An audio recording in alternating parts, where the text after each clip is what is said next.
Have you ever wondered how many times a day you're pretending to be someone you're not? Not out of malice, but out of habit, out of fear, out of survival. Maybe you smile without feeling it, agree without believing, act kind to those you despise. Not because you're fake, but because being too real can cost too much, can push away, can break, can hurt. We live in times when performance has replaced presence. You no longer need to be good, you just need to seem it. You no longer need to feel, you just need to show it.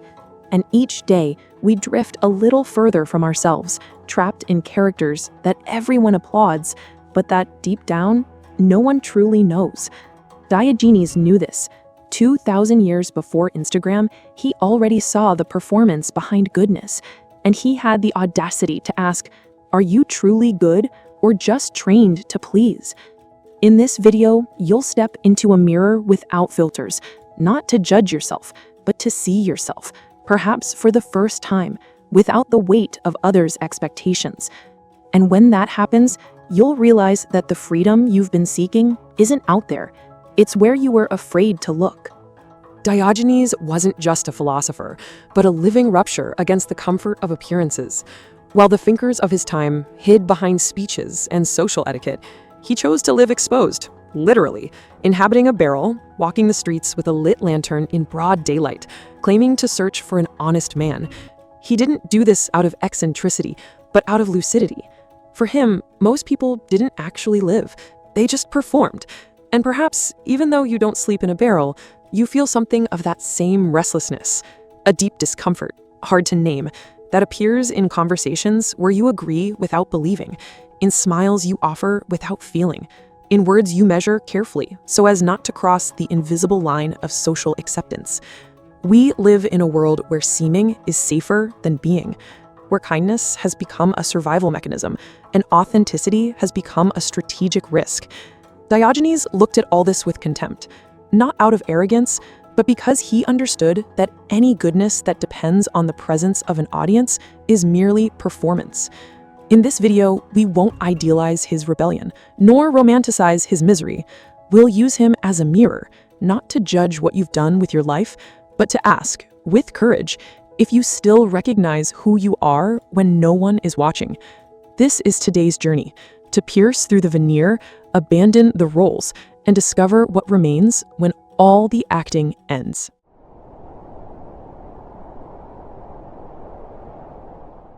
You wake up, put on clothes, choose words, arrange expressions, and without realizing it, you adjust your identity like someone tuning an instrument for the audience. Each day begins with a new rehearsal: how to seem competent, how to seem kind, how to seem happy. You enter the elevator and smile at a neighbor you couldn't stand in a 5-minute conversation.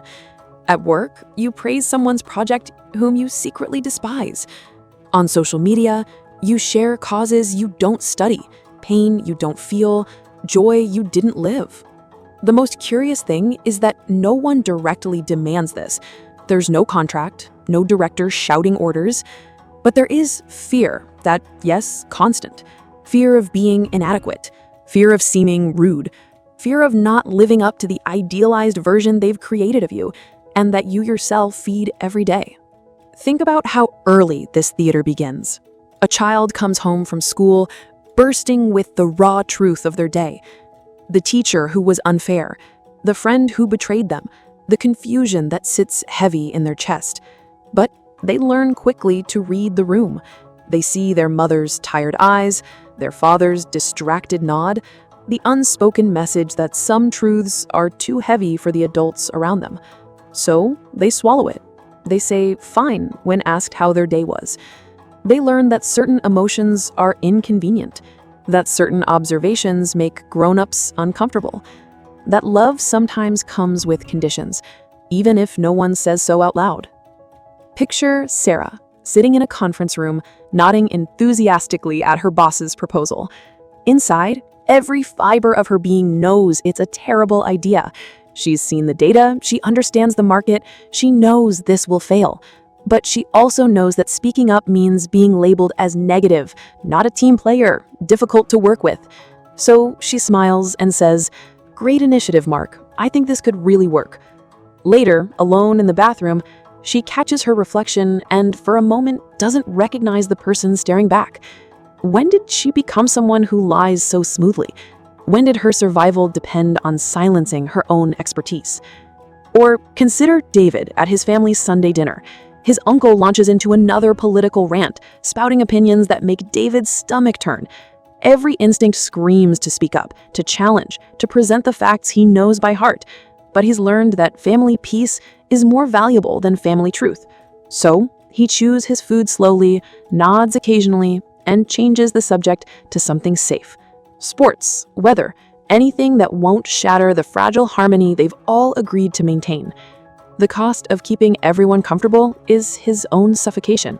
Even in our digital lives, we curate ourselves like museum exhibitions. Maria spends 20 minutes crafting the perfect caption for a photo of her breakfast, not because the meal was extraordinary, but because she needs to maintain her image as someone who lives mindfully. She deletes and rewrites, adds the right hashtags, chooses words that signal virtue without seeming preachy. The actual breakfast was eaten distractedly while scrolling through emails, but the performance of mindfulness must be maintained. The gap between her lived experience and her projected image grows wider each day. Diogenes saw all of this, and what caused scandal wasn't his poverty or his insolence, it was his indifference to the script. He refused to play any role. He wasn't kind out of convention, nor hostile out of provocation. He simply was what he was, at every moment, without needing applause. He discovered and made sure to expose that most human kindness is conditioned, not spontaneous. It's social response, not sincere impulse. And this, for him, wasn't goodness. It was strategy. In our current times, this has become more sophisticated. We've created even more elaborate ways to fake feelings. Goodness has become personal marketing. Empathy has become public image. Even pain, when exposed with filters and soundtracks, has become an emotional product. And thus, truth keeps drifting away, not out of malice, but out of habit, out of fear of being rejected, out of fear of displeasing. What Diogenes did was strip away this veneer, not with violence, but with rawness. His life was a living question. Do you still know who you are, or do you only know what they expect you to be?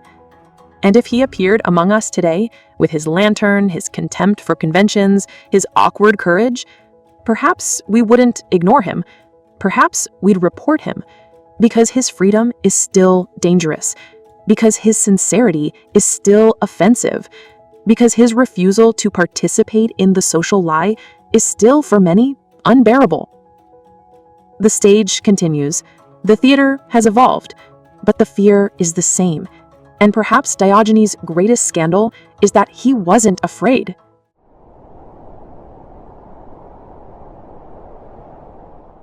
Freedom is a beautiful concept until you realize what it actually requires. It's not about doing what you want. It's about paying the price of being who you are, and almost no one is willing to pay that price. Because being yourself, in essence, isn't just an intimate choice, it's a public affront. When you start saying what you think, even with respect, when you choose not to smile just to maintain the mood, when you prefer honest silence to forced praise, you stop being safe for others, and also for yourself. Because without the layers of adequacy, without the rehearsed phrases, without the programmed gestures, you have nowhere left to run. There's no shield. There's only you, raw, imperfect, but whole. We often confuse freedom with control of money, of image, of time, while our emotional lives remain shackled by the need to please. You might have financial independence, the ability to travel anywhere, to buy what you want, to live where you choose. But if your words are still filtered through the fear of disapproval, if your choices are still dictated by what others might think, if your very emotions are edited to be more palatable, then what kind of freedom is that, really? The psychological machinery behind this is both sophisticated and primitive.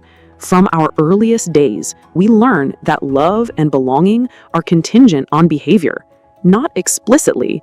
Few parents say, "I'll only love you if you're agreeable," but the message seeps through in subtle ways. The child who expresses anger gets more attention when they suppress it. The teenager who questions family values learns that conformity brings peace. The young adult discovers that their authentic self makes others uncomfortable, so they develop a more acceptable version.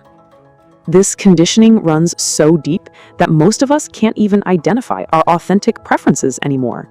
Ask someone what they really want, not what they should want, not what would make sense to want, but what they actually desire, and watch them struggle.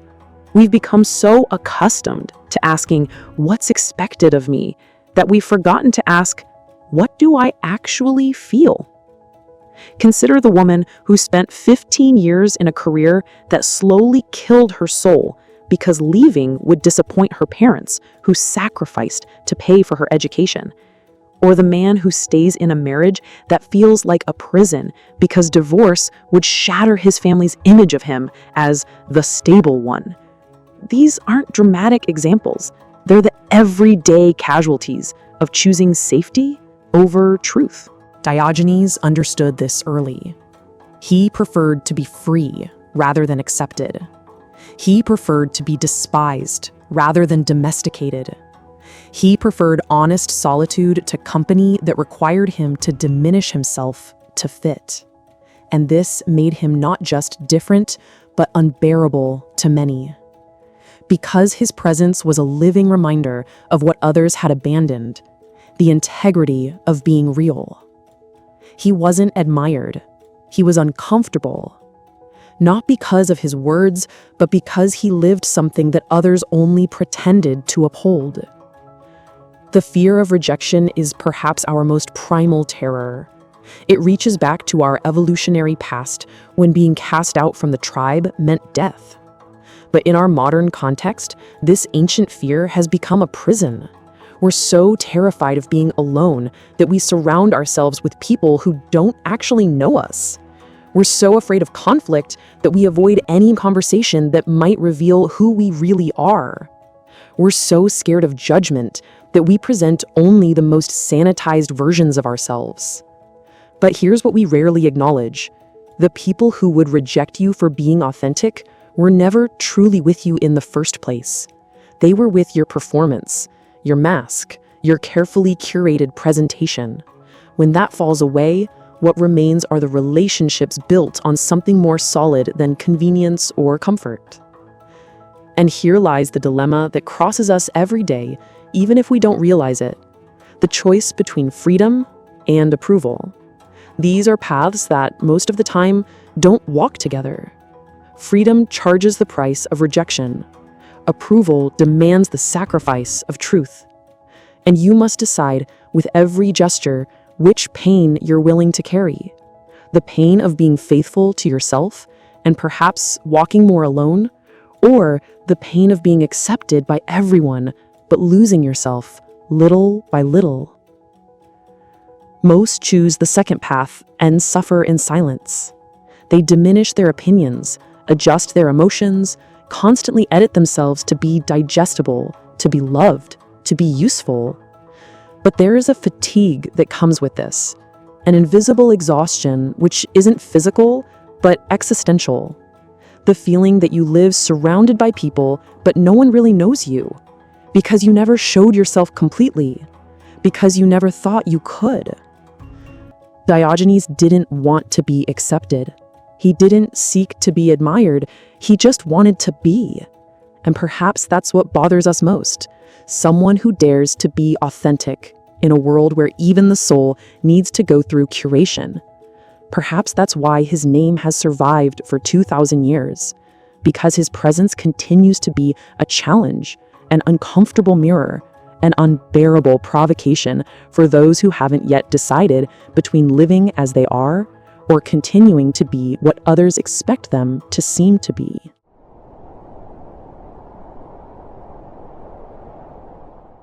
At some point in your life, you learned that saying no is dangerous, that disappointing is wrong, that contradicting expectations is a way of failing as a person. And since then, you've shaped your gestures, your silences, even your feelings to foot into spaces that weren't made for you. Pleasing became a virtue, disagreeing became a sin. And the price of this is high, because the more you try to correspond, the less space remains to be authentic. Picture this. A daughter finally tells her mother the truth she's buried for a decade. The room goes silent, but something shifts. Margaret sits across from her mother at the kitchen table where they've shared countless cups of coffee, countless surface-level conversations about weather and neighbors and anything that doesn't matter. Today feels different. The words have been building in her chest for months, pressing against her ribs like a bird desperate to escape its cage. "Mom," she begins, her voice steadier than she expected. "I need to tell you something I should have said years ago. I'm not happy. I haven't been happy in this life you've always praised me for building. The marriage you love so much feels like I'm slowly suffocating. The job you're so proud of makes me feel dead inside. And I know this will hurt you, but I can't keep pretending anymore." The silence that follows is deafening. Her mother's face cycles through confusion, hurt, anger, and something else, maybe recognition. Because part of her has always known, hasn't she? The forced smiles, the hollow achievements, the way Margaret's eyes never quite lit up when talking about her successful life. "But you have everything," her mother whispers, and Margaret realizes this isn't really about her anymore. It's about her mother's own unfulfilled dreams projected onto her daughter's life. The perfect marriage her mother never had, the career respect she never achieved. Margaret's happiness was never the point. Her mother's validation was. This is the moment that changes everything. Not because it's dramatic, but because it's real. For the first time in decades, Margaret exists in that room as herself, not as the daughter who makes her mother feel successful. The relationship will never be the same. Some of the ease will be gone, some of the comfortable predictability, but something authentic can finally begin to grow in the space that truth creates. Diogenes understood this like few others, and he chose, with radical commitment, the most arid path, that of truth without disguises. He didn't say what others wanted to hear. He said what needed to be said. He didn't soften his opinions, didn't adapt his truths to the room's atmosphere. And this made him a threat, not just to the powerful, but to anyone who preferred the illusion of comfort to the lucidity of honesty. But his harshness wasn't born from contempt. It was born from love. The love that knows that protecting someone from truth is, deep down, a form of betrayal. The emotional cycle of disappointing others follows a predictable pattern, one that most of us have experienced but rarely acknowledged. First comes the guilt, thick, heavy, convincing you that you've done something fundamentally wrong by being honest. You replay the conversation, searching for ways you could have been gentler, kinder, more palatable. You imagine their disappointment, their confusion, their potential anger, and you absorb it all as evidence of your failure. Then comes the isolation. People need time to process your truth, and that processing often happens away from you. Phone calls aren't returned immediately. Text messages get shorter responses. You're not invited to the usual gatherings. This is when most people cave, when they rush back with apologies and backtracking, desperate to restore the familiar warmth of approval. But if you can survive this phase, something remarkable happens. The clarity arrives like dawn after a long night. You realize that the relationships that couldn't handle your truth weren't relationships at all. They were transactions. You were performing a service, playing a role, fulfilling a function. And while losing these pseudo-connections hurts, it also creates space for something real to emerge. Maybe you also feel this. A voice inside you saying it's time to stop smiling when there's no joy, to stop giving in when everything in you screams no, to stop staying quiet when your soul burns with suppressed truths. This voice isn't trying to alienate you from people, it's trying to bring you back to yourself. Because every time you betray yourself to be accepted, you drift a little further from your own dignity. The courage to disappoint isn't cruelty, it's honesty with consequences. It's the recognition that your job isn't to manage other people's emotions, but to show up authentically and let them decide how to respond. When you stop cushioning your truth with excessive explanations, when you stop apologizing for having boundaries, when you stop performing gratitude for treatment that diminishes you, you're not being difficult, you're being real. And yes, truth frightens. It breaks bonds, it disappoints those who only knew your edited version, it transforms dynamics, unbalances relationships, reveals hidden interests, but it also liberates. Because whoever remains by your side, even after knowing your most uncomfortable thought, your most unpopular choice, your most human shadow, that person is true company. The rest was audience. The courage to disappoint is, in reality, the courage to rediscover yourself, to discover that you no longer need to beg for approval, nor live in function of the image they projected onto you. That you can be contradictory, imperfect, intense, silent, direct, and still worthy of love. Not conditional love tied to your usefulness, but love that's born from real presence, from connection that doesn't require masks or manuals of conduct. Diogenes didn't please, he illuminated, and sometimes the light he carried burned, but it was true. And perhaps that's the choice that now rests before you. Continue bending to be loved, or stand up, even in solitude, to finally be who you are. If this part of the journey has touched you in some way, if you felt that this restlessness is yours too, leave a mark here in the comments. Write, "I'd rather disappoint than betray myself." This phrase is more than a comment.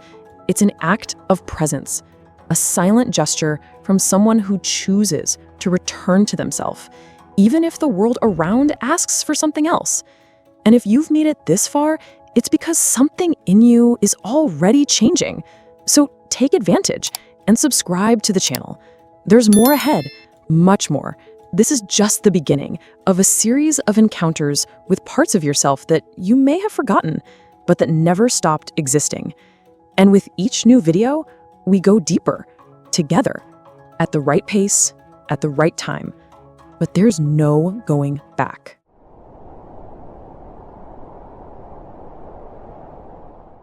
Pretending doesn't hurt immediately. On the contrary, at first, it even relieves. It avoids conflicts, smooths silences, preserves fragile relationships. But pretending has a slow and corrosive effect. It doesn't destroy with screams. It silences with delicacy. And little by little, you disappear from yourself. Each time you say what you don't feel or omit what you feel too much, a piece of your identity gets packaged and filed in the attic of the soul. And what was you becomes memory, remembrance, vestige. The cost isn't always visible. It comes in the form of insomnia, of shallow breath, of not recognizing your own voice anymore. Your body keeps score in ways your mind refuses to acknowledge. The tension in your shoulders from constantly bracing yourself for rejection. the exhaustion that comes not from physical labor, but from the mental gymnastics of maintaining multiple versions of yourself. The way your heart races, not from excitement, but from the constant fear of being found out, of someone discovering that the person they think they know doesn't actually exist. Dr. Elena Martinez spent 20 years building a reputation as the compassionate pediatrician who never showed frustration, never lost patience, never let her own struggles show. Parents trusted her because she seemed unflappable. Colleagues respected her because she never complained. Her family relied on her because she appeared to have infinite emotional resources. But late at night, alone in her office after the last patient had gone home, she would sit in the dark and feel absolutely nothing. Not sadness, not anger, not joy, just a vast echoing emptiness where her authentic self used to live. The breaking point came on an ordinary Tuesday, a child's routine checkup. The mother was anxious, asking the same questions she'd asked at the last 3 visits. The child was fussy, crying at every touch. Elena found herself going through the motions. The reassuring smile, the patient explanations, the gentle demeanor everyone expected. But inside, she felt like she was watching herself from a distance, like an actress who'd forgotten why she'd taken the role but couldn't remember how to leave the stage. That night, she made a decision that terrified her. She began to let cracks show in her perfect facade. She admitted to a colleague that she was struggling with her own divorce. She told a worried parent, "I don't have all the answers, but we'll figure it out together." She canceled a commitment she'd made out of obligation rather than desire. Each small act of authenticity felt like stepping off a cliff, but something remarkable happened. Instead of falling, she began to feel solid ground beneath her feet for the first time in years. You start collecting small daily betrayals. A compliment you didn't want to give. A meeting you didn't want to attend. A message you didn't respond to in order not to seem strange. A silence that screamed inside but was disguised with an emoji. And this accumulates. It grows inside like emotional dust that fogs your lucidity, until one day, without being able to explain, you feel disconnected. It's not depression nor existential crisis. It's just the immense distance between who you are and who you've been pretending to be. The physiological toll is real and measurable. Chronic inauthenticity creates a state of constant, mild stress that your nervous system interprets as danger. Your cortisol levels remain elevated. Your sleep becomes fragmented. Your immune system weakens. Your creativity diminishes because creativity requires the vulnerability of showing your true thoughts, and you've trained yourself to hide those at all costs. There's also what psychologists call emotional labor, the exhausting work of managing not just your own feelings, but everyone else's comfort with you. You become a human mood ring, constantly shifting to match the emotional needs of your environment. The colleague who needs you to be endlessly cheerful, the friend who needs you to be the strong one, the family member who needs you to be the peacekeeper. Each role requires you to split off pieces of your authentic experience and store them somewhere out of sight. Diogenes saw this even before we had words to describe it. He knew that it's not others' judgment that hurts most, it's the abandonment of yourself. When you get used to performing, to adjusting everything about yourself to fit the molds of acceptable, aesthetic, correct, something inside you gets tired. An existential fatigue, an unnamed exhaustion, because there's nothing more exhausting than sustaining a version of yourself that isn't true. Consider Marcus, a successful architect who built his career on being agreeable, diplomatic, someone who never rocked the boat. For 15 years, he swallowed his creative vision, designing buildings that clients wanted rather than structures that excited him. He smiled through meetings where beautiful concepts were watered down into profitable mediocrity. He nodded along with conversations that made his artistic soul wither. The pay was excellent, the reputation was sterling. The life looked perfect from the outside. But Marcus began to notice things, how he would drive to work in silence, dreading the day ahead, how he would come home and have no energy for the hobbies he once loved, how he would look at buildings around the city, real architecture, bold and innovative, and feel a grief so sharp it took his breath away. He was mourning his own unlived potential, his buried authenticity, his systematic self-betrayal. The day he decided to quit and start his own firm, he lost half his friends. People called him selfish, irresponsible, delusional. His bank account suffered, his social status shifted. But for the first time in over a decade, he woke up curious about the day ahead. His first independent project, a small community center, won no awards and generated no headlines. But every line of it was true to his vision. And standing in the completed space, he remembered what it felt like to recognize himself in his work. And this fatigue doesn't resolve with vacations, nor with meditation, nor with new habits. It only dissolves when you have the courage to step out of the role, to tear up the costume, to look at the audience and say, I'm not going to act anymore. And yes, some people will leave, some doors will close, some voices will call you ungrateful, difficult, weird, but you'll feel more whole than in any applause. Because for the first time in a long time, it will be you, without script, without editing, without filter. Pretending to be who you're not might give you acceptance, but it will never give you peace. And in the end, that's what you're really looking for.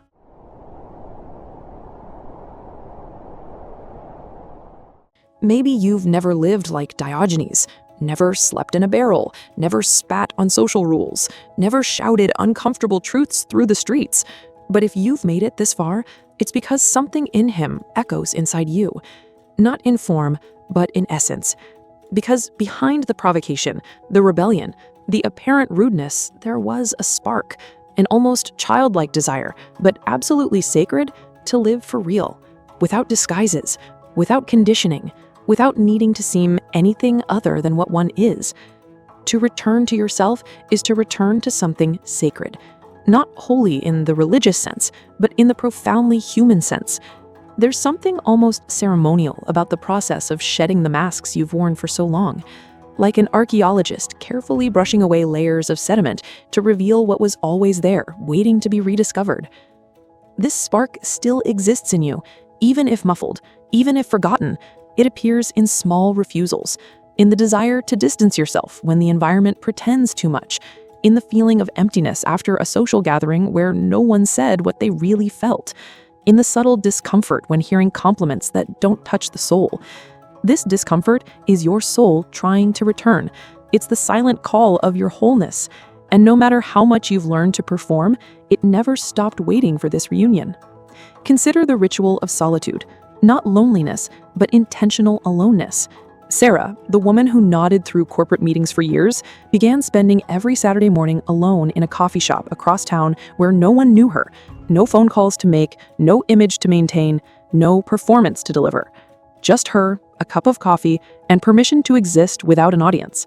In those hours, she began to remember what her own thoughts sounded like, what her preferences actually were, what made her curious when no one was watching.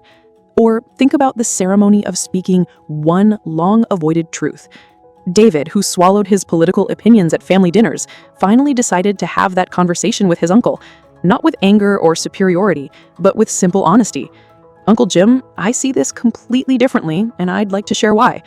The dinner was awkward. Some relatives left early, but his cousin approached him later and said, I've been waiting my whole life for someone to say what you just said. Sometimes one person's courage to be authentic gives others permission to do the same. There's also the sacred act of releasing performative relationships, connections that exist only because both parties agree to pretend. Maria, who had maintained a friendship for 8 years based entirely on shared complaints and surface-level gossip, made the difficult decision to step back. The friendship had become a weekly ritual of mutual inauthenticity, where both women performed versions of themselves that felt increasingly hollow. When Maria stopped initiating contact, the friendship naturally dissolved. But in the space it left behind, she found room for connections that didn't require her to diminish her curiosity or edit her enthusiasms. Sometimes the return to self requires physical ritual. One man we know took all his social media apps off his phone for 30 days, not as a digital detox, but as an authenticity experiment. Without the constant opportunity to curate his image, he began to notice things differently. The sunset he enjoyed without photographing it, the meal he ate without documenting it, the conversation he had without mentally composing the post about it later. In removing the audience, he discovered the experience. Diogenes didn't seek a better world, he sought real people. And perhaps his lantern is still lit, not in the streets of Athens, but inside you, searching among the debris of social expectations for someone who still has the courage to be honest with themselves. And that someone can be you. The spark reveals itself in unexpected moments, in the relief you feel when you cancel plans you never wanted to make, in the energy that returns when you stop explaining yourself to people who weren't really listening anyway, in the way your breathing deepens when you allow yourself to feel what you actually feel, rather than what you think you should feel. Being true today is a revolutionary act. It's swimming against the tide of algorithms, personal marketing, forced positivity. It's refusing the logic of appearance. It's saying, I don't want to be the edited version of myself anymore. And when you say this with your body, with your speech, with your silence, something changes. Not in the world, but in you. And that's already the beginning of a freedom that no compliment can buy. There's something almost mystical about the moment when you stop performing and start existing. It's like suddenly hearing a song that was playing all along, but was drowned out by the noise of trying to be what others needed you to be. Your authentic self, the one you've been hiding, managing, apologizing for, isn't damaged goods that needs to be fixed. It's the most valuable thing you possess, and you've been giving it away for free to people who never even asked for it. You don't need to be like Diogenes, but you need, perhaps, to learn to hear what he never stopped saying, that truth has a cost, but living without it costs even more. Imagine that. For an instant, all the lights go out, the stage disappears, the audience disappears, the performance ends, and only you remain, without script, without pose, without any expectation to fulfill. What's left? Who remains when no one else is watching? It's in this silence that truth appears, not as an answer, but as a presence, a feeling that doesn't need to prove itself, an existence that doesn't need applause. The freedom Diogenes lived wasn't made of scandals, but of simplicity. His courage wasn't in being radical, but in being whole. He discovered what few discover, that it's better to be misunderstood with integrity than accepted by half. At this point, maybe you feel something moving inside, a recognition without words, not because you agree with everything, but because you know, deep down, that there's a fatigue that only truth can cure. The truth of being yourself, even if it displeases, even if it alienates you, even if it costs you applause. Being good, in the end, isn't about pleasing everyone. It's choosing truth even when it disappoints. It's acting with compassion even when it hurts. It's saying no when everyone expects a yes. True goodness isn't afraid to displease, because it isn't born from the need to be loved. It's born from the conscious choice not to betray yourself. Maybe the greatest revolution of your life isn't changing everything, but stopping pretending, stopping performing, allowing yourself to exist without mask, without editing, without script. And in that instant, something inside you finally breathes. If you've made it this far, it's because you needed this message. And if it touched you, if it opened some forgotten wound or awakened a dormant courage, don't let this slip away with the day. Continue. Go deeper. Watch our video, The Mind That Controls You, and how to finally take it back now, where we reveal how your own mind, if not observed, can become the greatest tyrant of your freedom, and how to truly begin reclaiming it. And if you haven't subscribed yet, this is the moment, not just to receive the next video, but to say with this simple gesture that you choose to be awake, that you choose to stop pretending. Until next time, take care of your mind, your soul, and your truth. You're not alone on this path. Not anymore.